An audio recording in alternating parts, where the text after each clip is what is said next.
Good afternoon, Alphie. Happy Sunday. Happy Sunday. Happy Sunday? Yes, even though the weather is not a happy Sunday. No, it's been a bit grey, hasn't it? Yeah, bloody horrible. Anyway, good yesterday. afternoon, folks. We are now going to try something completely different. Weirdly different. We're going to be looking at an idea or a series of ideas that are loosely based around a concept called psychogeography, which is a very new term. Don't worry about that. Over the next 3 weeks, you might have some clue what it means. If you do, let us know. Yes, answers on a postcard to TS Theatre. Now, what we're doing, we're going to be looking at 3 novels that were written in the late 19th century, very late 19th century, that cross over into Edwardian London. Right. And they are focused on London, on the Pacific Place in London. Now, as I said, this is going to be an experiment, but I think it'd be worthwhile. London in the 19th century, the capital of the empire, of the Great British Empire. Where we're going with this is to look at the various terminologies, and one of them is anxiety, and doubles within what we're going to talk about. Well, that links back to the 1950s American. We've touched on anxiety and culture. But this is more darker. Right. Far more darker. And we were tonight going to focus on one book, but I think we're going to do that next week. And the book, because I need to get these definitions and why. And the book is called The Great God Pan by Arthur Machen, who is Welsh. I think we'll have time to talk about him. Right. But Stephen King has called The Great God Pan one of the greatest horror stories ever written. Now, I have a problem with that, because I personally don't think it's a horror story. Okay. I think it's something deeper. Right. It goes much deeper. So what I've been trying to do over the last week is to work out a terminology for what this is about. And I've come up with this. Read it out loud. Fisher, The Weird and the Eerie. All right, what's this one? So I read the back. I read the back. I read the back of books.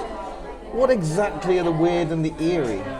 In this new essay, Mark Fisher argues that some of the most haunting and anomalous fiction of the 20th century belongs to these 2 modes, the weird and the eerie, which are closely related but distinct modes, each possessing its own properties. Both have been associated with horror, yet this emphasis overlooks the aching fascination that such texts can exercise.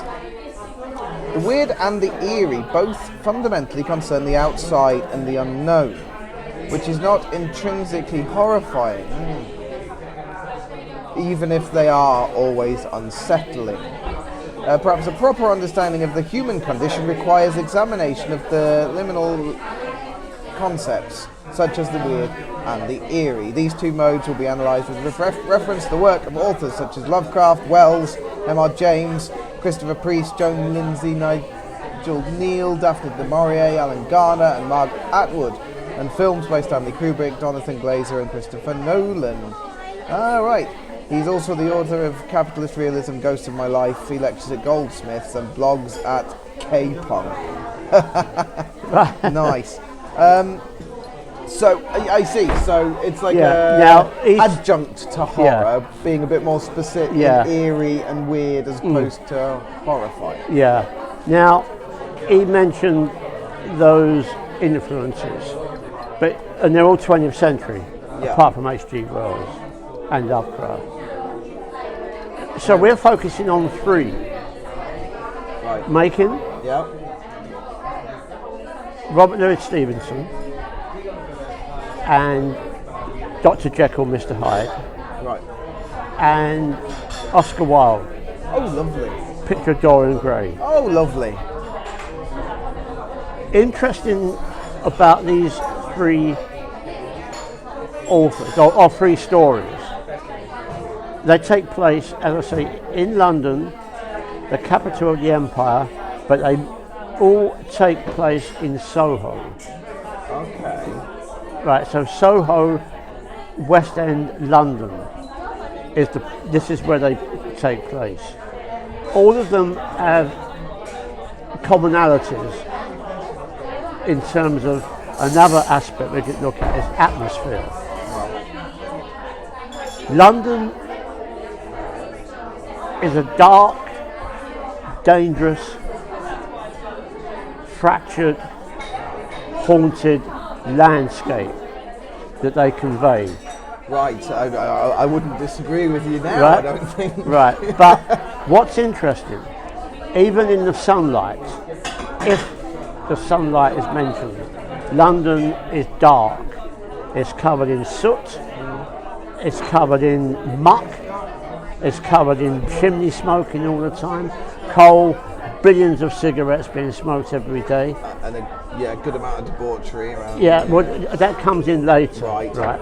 So this is where these stories take place, and they're carefully chosen by the authors to project these ideas, what you just mentioned. But in the case of Arthur Machen, he was a Welshman who came, I don't think it matters yet when he was born, but he came to London in search of the magic of London. He was drawn to it. Well, the streets are paved with gold. But he settled in Clerkenwell and King's Cross. Right. And these became, for Arthur Machen, the most important places, the most important locations where his imagination could go wild. But all his imagination was developed in the hills of Wales Right. as a child. Yeah. All the stories of gods, it's all pre-history, i.e. it's pre-Christian, pre-Roman, which means it's pre-Western civilization. Right. Also means it's full of mystery, they're full of danger that we don't know about, and they have strange religious undertones. Human sacrifice is played with, and there's always a danger that Machen uncovers. In that sort of pre-Christian pagan mythology and religious rite. Because he brings it back to life. Okay, what in Clerkenwell? In the roundabout the time it's written, sort of turn of the century. Yeah, it's late 1800s. Right. And draws I might mention draws 19. Draws that mythology into the story set. And the thing is, what Machen discovered, he lived in Clerkenwell. Now, if you walk along the road from King's Cross down Clerkenwell, it's flat. It's a flat, boring road. Alphie, all of London appears But flat to me. if you yes, walk, that is a particularly flat bit of London. But if you walk along that road, it's flat, right? So you're walking on the left-hand side. Yeah. If you turn your focus, and this is very important it's about how we look at things. If you turn your focus over the road, over the main road, you're in different territory. You're in a different landscape. You're in a different topography. You're in a landscape of hills. You're in a landscape of up and down topography. You're in a landscape of little alleyways, Right. out of the way places. Machen's imagination went wild with this because the landscape somehow conjured up his childhood of invisible streams. Little bits in cuts into rocks little and crags little and, rivers and ridges, I suppose, if he's looking down. Yeah, little rivers, all buried, all gone under tarmac, under where concrete. the fairies live, isn't it? And lots of fairy hills, lots of fairy castles. On that level, it's almost like fairyland, but not to Machen, because behind all that is the prehistory idea of sacrifice, old gods against the new gods. Now, what he does in a lot of his writing, he turns everything on its head. In the Great God Pan, what's fascinating by it, what I find it fascinating, is there's only a few characters in this very short story. And predominantly it's two gentlemen, two Edwardian gentlemen who wander around Soho. They live in Soho, in the more genteel aspects of Soho, and one of them has come across one of their old friends from Eton or Oxford who's fallen on bad times, very bad times. Now, I don't want to go too much into the story because if you read it, hopefully, if anyone is opening, following along with this, they might want to read it for next week, as I will, and then we can. But the opening is very important. It's an experiment on a youngest child. I think it's on the borderland between Wales and England, and it's a scientist who is going to experiment on this young girl, virgin, a bit in offers type of thing. Dressed all in white, and she's drugged, put to sleep, but the experiment goes wrong. Something happens. The girl has seen something so horrendous, so terrifying, that she's gone mad. So, oh, hello. Yeah, hello world. So it's in this madness that this story begins to unfold, and it moves into what we could call now the future, a few years into the future. In Soho, in gentlemen's clubs, professions like journalism, legal professions, you name it, it's there. It's a bit like the posh part of Soho and Burlington Arcade and all that shiny stuff. But behind all that is not just the poverty, it's not just the degradation of economic poverty, of prostitution. It's about respectability under attack. Their respectable idealism of who they were is immediately questioned in the Great God Pan, because they they want to find out what has happened to their friend who's fallen on heavy times, and they try to help him in many ways, and it doesn't work out. And I don't want to spoil the book for you. As I say, it's a very short story. But I've always held on to this fact with that book, that here we are in the middle of an empire. Science, technology, machinery becomes unglued, it becomes undone, because something has arrived on the scene that is so horrendous, but at the same time very beautiful, that there's an attraction to it. So I'm trying to work out what this and it is a sexual attraction. That's the basis of this story. Oh, fantastic. No, I definitely, yes, right. Well, we're going to read this for next week, aren't we, everybody? Say yes, Alfie. Yes, Thank you very much. But it goes back to definitions. Where would we put a story like that?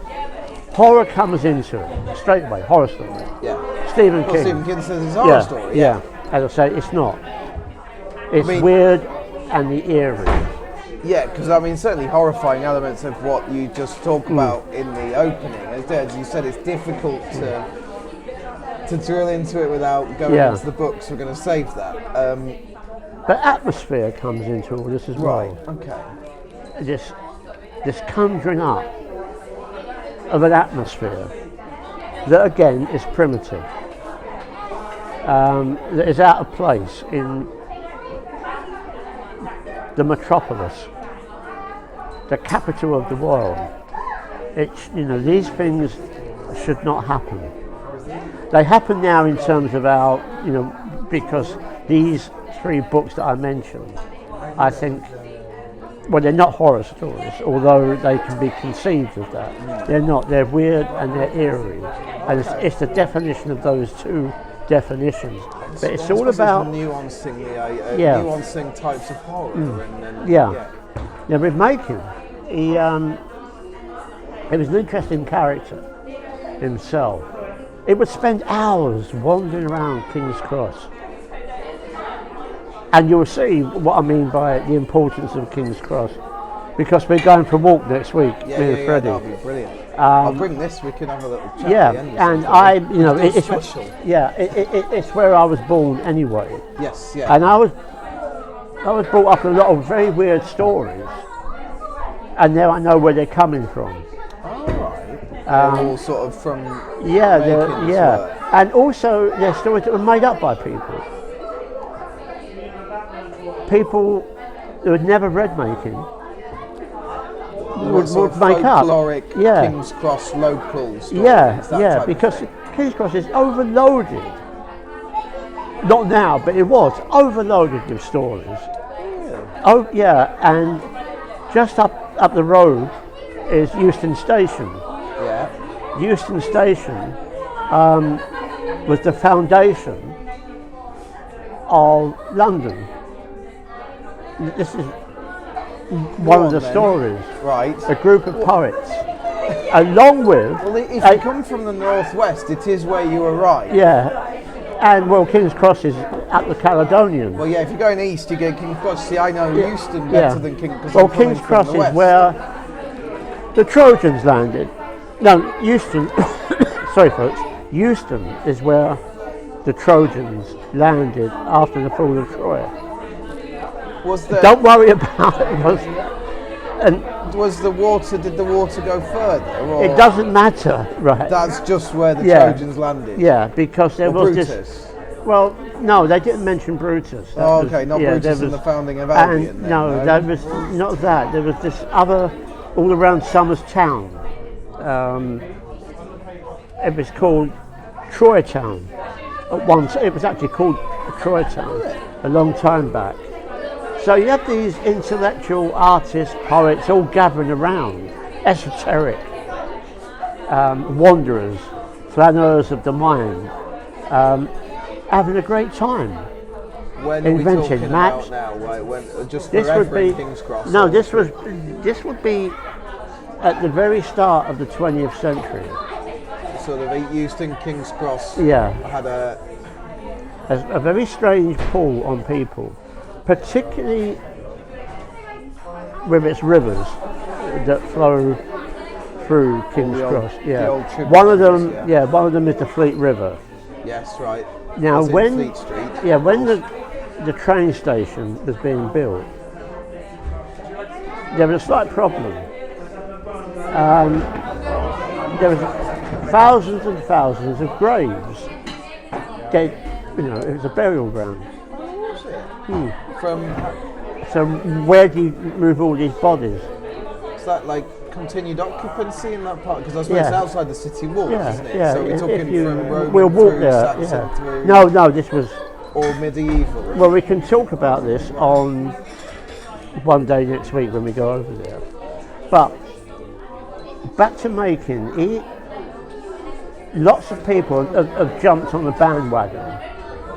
There is a sort of cottage industry surrounding this guy now. The father of psychogeography, that you go walking and discover atmospheres that you didn't know were there. But as Ian Sinclair, who is meant to be one of the great psychogeography writers, he wrote a pamphlet which I'm looking at now called Our Unknown Everywhere, which to me sums up what Machen's about. We're surrounded we are surrounded by the unknown. Right, yes. But we don't explore it because we don't see it.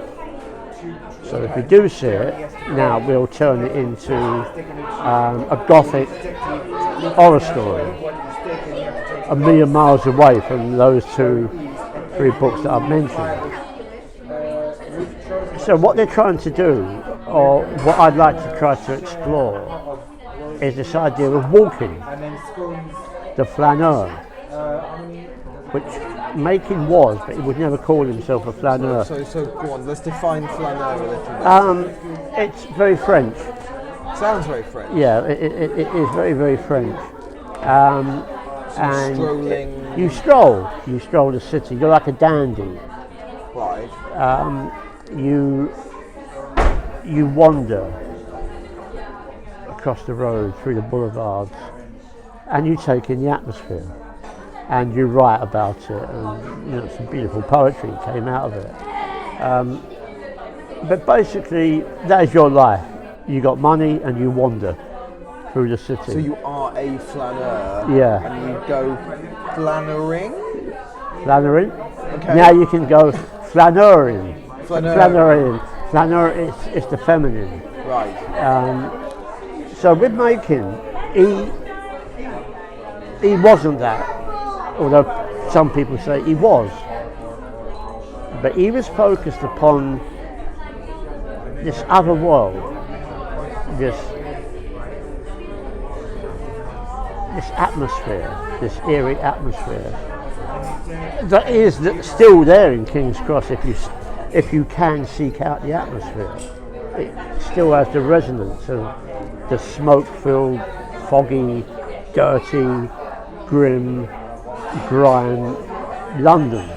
There's that new bit out the back with the sweeping ups and downs, and that little steppy bit with that you can sit on by the canal. That's quite clean and nice. Well, now. And the table tennis is. Yeah, but now it is. Yes, that's right. Yeah, but you can imagine the Fleet River was an open sewer before it got covered.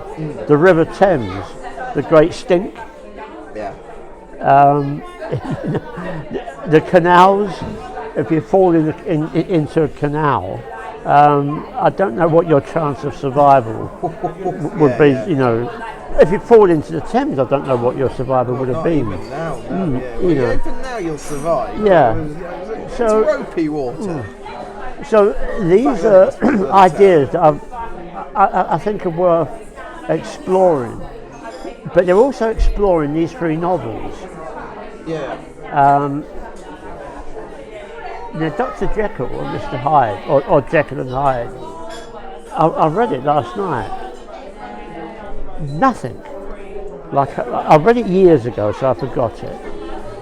Maybe because it wasn't like the cinema interpretation. This is totally different. And fucking scary. And there's only a couple of deaths in it. But it's the opening. It's one of those, isn't it? You've got to know the outline of it, because everyone knows the reference. Yeah. It's so deep in the culture that of Hollywood. To say Jekyll and Hyde, you know exactly what someone means. I've never read it. Nobody's read it. I know you're probably the only man I know who's actually read it. Yeah. And we'll obviously read it for a couple of weeks' time. That's fascinating. Sorry. But what people don't realise is the actual opening of Jekyll and Hyde. And that is Mr. Hyde stamps on the head of a child. Doesn't kill the child, but he has to pay out money to the child's family, and it takes off from there. Well, that's quite similar to the beginning of how you've described the great god Pan. Yeah, there's a child. Yeah. You're taking us to a very dark place on a Sunday afternoon for the next few weeks, Alphie. It'll get darker. Oh, and well, the nights are drawing in. The nights so are drawing in. Right time but for it. Also, just remember that the London that we're exploring, even in the daylight, was dark. Yeah, much darker. Yeah, of course. You know, all the time, the street lights are on. And in the Great God Pan, there's some wonderful chats by the fire, the coal fire. Yes, the coal fire. And this wonderful Edwardian dialogue, which makes it all very, on one level, very clubbable. You can be, you can imagine these. It's only a couple of gentlemen talking, and you can imagine them sitting in a gentleman's club just off of Soho, in their big leather armchairs like now, with their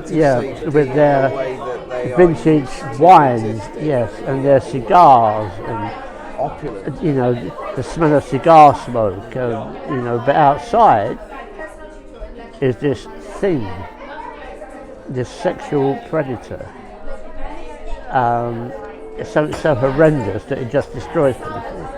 Even though I call it a thing because it adds to the essence of what's going on here, the pagan essence. I mean, it is. I nearly gave it away. I nearly stepped up here. It adds to what the bloody hell is going on? Where did this come from?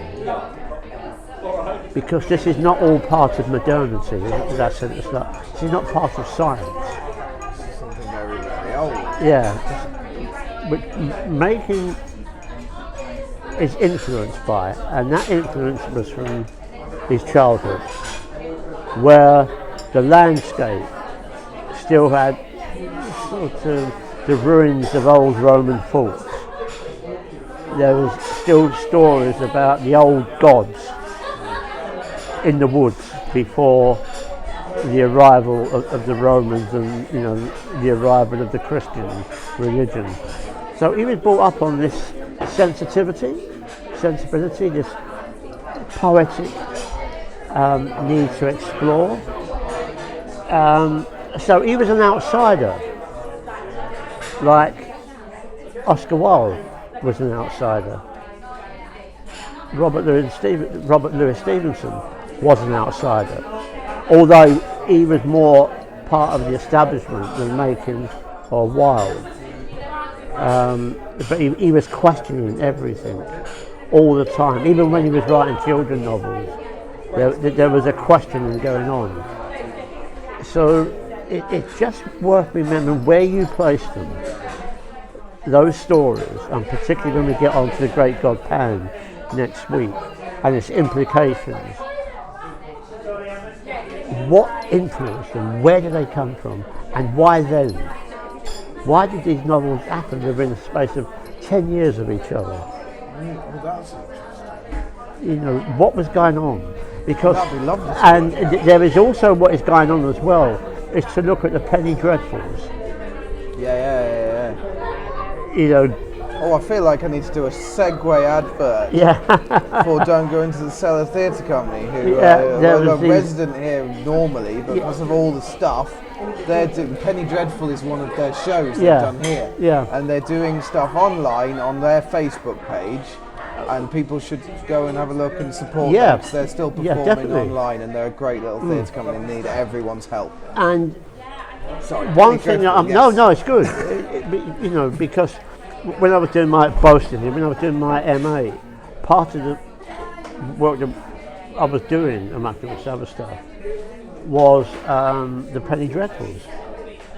How they influenced political thought. They managed to incite, I would call them parties, but there was some form of rebellion. But they also had these other things about things coming down the chimney, not Father Christmas. Oh no. I mean, these were beasts coming down the chimney to steal your child. These were vampires coming through your window. Not just to bite your neck and turn you into a vampire, but to kill you. And people loved them. They were sort of the slasher. Like just short stories. Yeah, just little comics almost.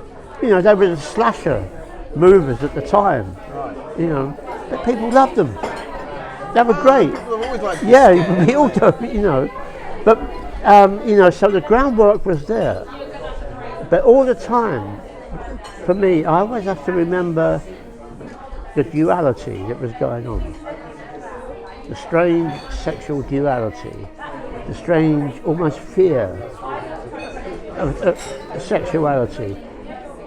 Unfortunately, we can't just walk in to the Tate Britain across the river there. Even though I'm a member, I can't just walk in. Because you see all these Victorian paintings of naked women in various classical poses. And you think, well, what the hell's going on here? Who's looking at these?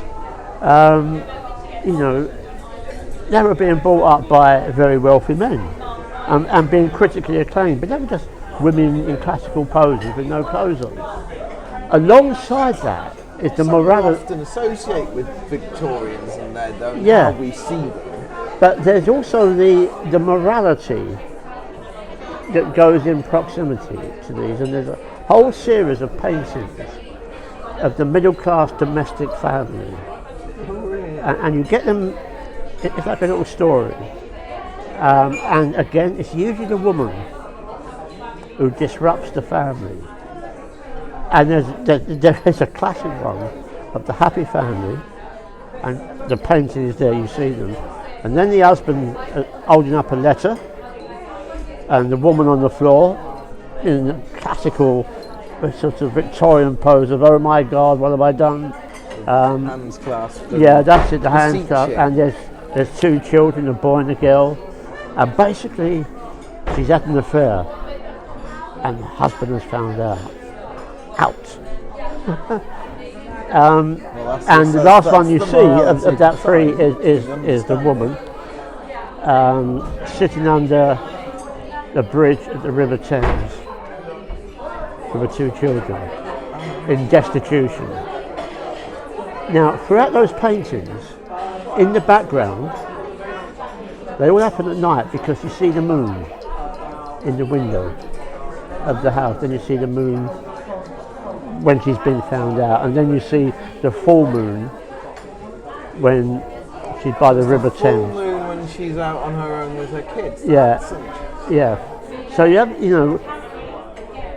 what I'm saying, it's how we look at those images and how we bring them back into the weird and the eerie. What is actually going on with these stories?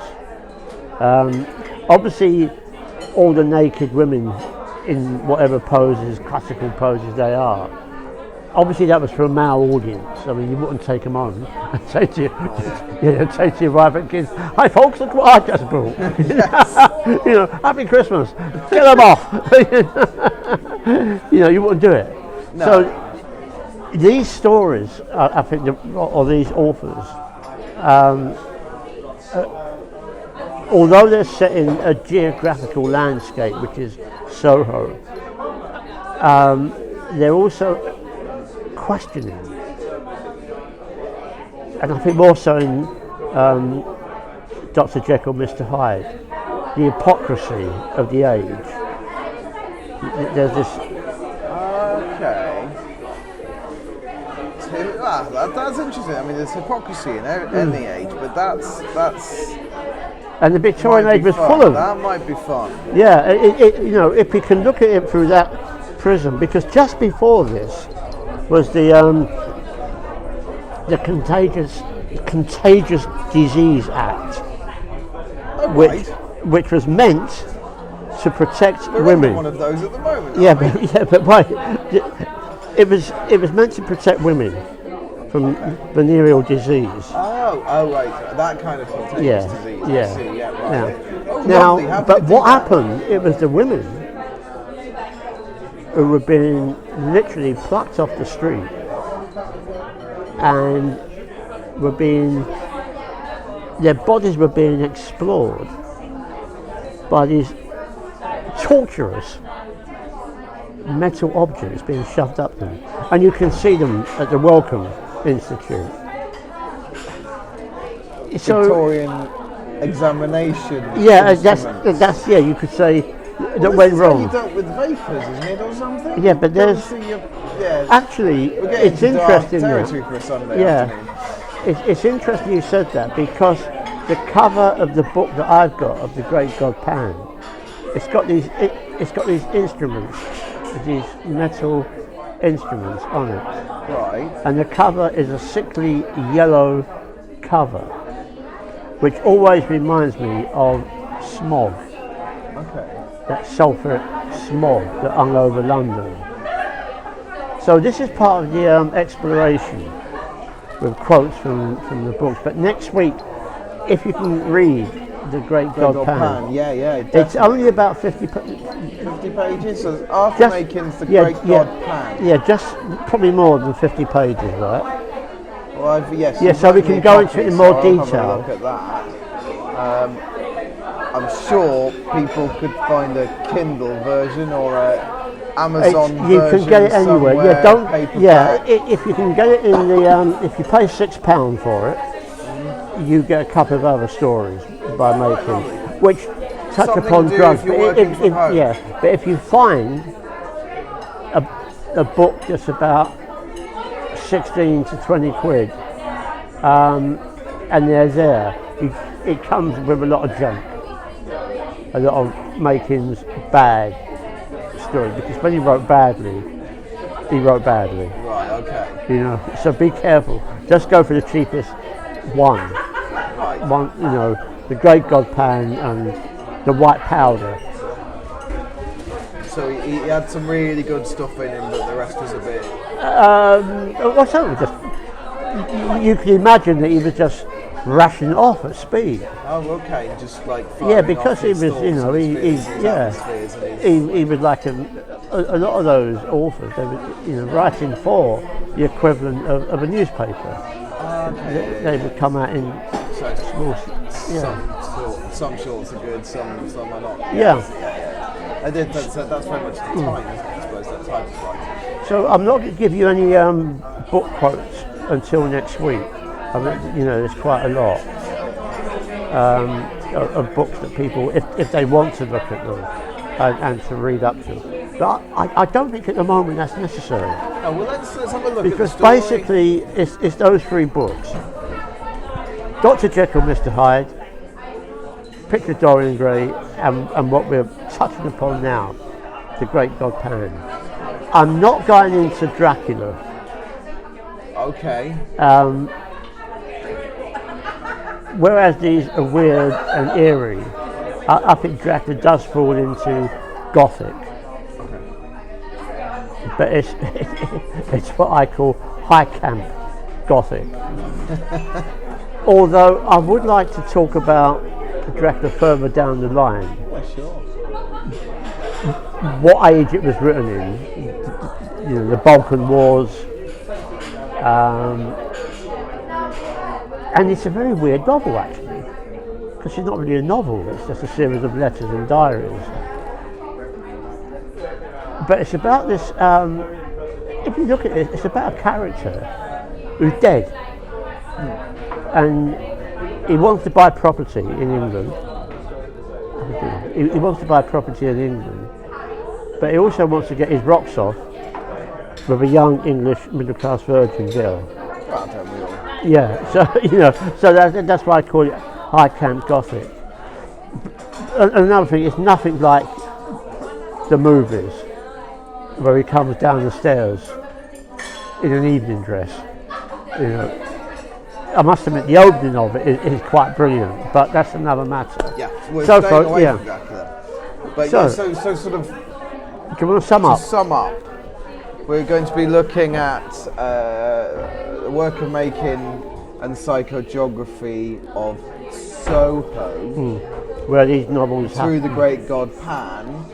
and But it looks like at the same time. That's maybe- next week. Yes, Yeah. that's next week. But over the next few weeks, like there's other stories who maybe people wouldn't necessarily Yeah. call psychogeographical, but we're I think written at the after same that, time we and having can go similar into- atmospheres and themes. yeah. After that, we can also go into Jekyll and Hyde. Yes, so we'll do that the following week. Yeah. So that's Stevenson. Yeah, which is which I think will sort of shock quite a few people. Actually, when we start talking about it, Okay, cool. and then We're looking at it after, through that psychogeography, yeah. atmospheric yeah, time of change. and what's after going that, on it will Soho be kind of way. Oscar Wilde, the sexual politics that are going on in Dorian Gray. it's But interesting. I mean, he he does pulls move up- out. He does move away from the West End into the East End. Okay. The other That's two all don't, right. but there is this sort of But this London Yeah. and what's happening in the capital of the empire Yeah. at the turn of the century, and it's through this novelisation, Yeah. this dark, eerie and weird aspects of certain novelisations at that time. It's interesting though when you brought up Wilde, like, and you talk about Macon's characters sitting in their gentlemen's clubs having a lovely Yeah. chat. That's very sort of importance of being earnest and things like that. I He suppose. was at the oh God, what was it? Not the Ritz, the Cafe Royale. It was Oscar Wilde's Haunt. haunt. Yeah, Is he living in a hotel? uh, Is he living in a hotel? who Wilde? Yeah. Oh, he was married. No, he I can't remember. I just. no. I mean, it was the place to go, not just as a gay place, but as the place of artists. That's where the carnations and stuff. Yeah, Fascinating but that was discussions of high life and yeah. that's not that's not far from Soho. That was near Oxford Circus. I used to go there myself as a mod.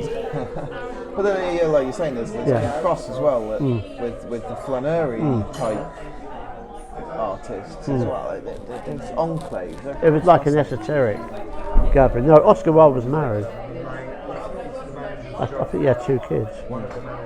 Alan would know that. Anyway, that's it. That's it. So next few weeks we're going to look at this turn of the century. Yeah. Introducing some concepts of psychogeography and looking at change in London as expressed through these novels, these atmospheric, eerie, weird short stories. And keeping in mind that all these are taking place in a geographical location, Soho, Yeah. and it's in the capital of the empire. So you've got this tiny space Yeah. in the capital of something that spans an enormous space. Yeah. Can we leave it there? We'll leave it We there. managed to keep it to 40 minutes. Alfie. Did we? We've done Well really done. well. Congratulations. And congratulations. Right, so everyone, read The Great God Pan. I'm going to actually try and remind you to do so on the old Book of Faces or something. Well, if not, we'll talk about it in detail next week Yeah, we'll anyway. talk about it Yeah. so have a read and then we'll chat to it. I'm going to read it and we'll chat about it next week. Thanks, Alfie. Thank you for Happy it. Sunday. And we've done it. 40 minutes. Lovely. Yippee!